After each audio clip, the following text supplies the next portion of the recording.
ఇక స్థానిక స్వయం పాలన అంటే పంచాయతీలు, తాలూకాలు, ఇప్పుడొచ్చి సచివాలయాలు, ఆ విధంగా మండలాలు, మండల పరిషత్తులు అనేటివి స్థానిక స్థాయిలో ప్రజల అవసరాలు తీర్చే విభాగాలుగా రూపొందింపబడ్డాయి.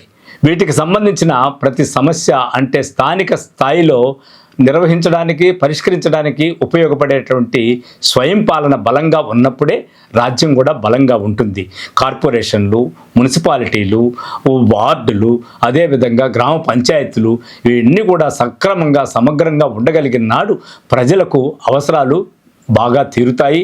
అదేవిధంగా సమస్యలు కూడా పరిష్కారం అవుతాయి. రాజ్యం బాగుంది లేదు అనే దానికి కొలబద్ద గ్రామ పంచాయతీలు, కార్పొరేషన్లు, మున్సిపాలిటీలు. ఈరోజు అవి కూడా ఎమ్మెల్యేల అధీనంలోకి వెళ్ళిపోయి కొన్ని సమస్యలు ఎదుర్కొంటూ వాటి బాధ్యతలు కూడా అవి నిర్వర్తించలేని దశలో మనీ రాజకీయం ఎక్కువైపోవడంతో వారు కూడా నామమాత్రం అయిపోయే పరిస్థితి వచ్చింది. కాబట్టి టోటల్గా నియోజకవర్గంలో ఎమ్మెల్యేకో, ఎంపీకో అవి దఖలు పడే పరిస్థితులు ఉండటం వల్ల కొంత గాడి తప్పిన అవకాశం స్వయం పాలనలో ఉంది. అయినా కూడా గుడ్డిలో మెల్ల ప్రజాస్వామ్యంలో అదే బలం కూడా, అదే మన బలహీనత కూడా.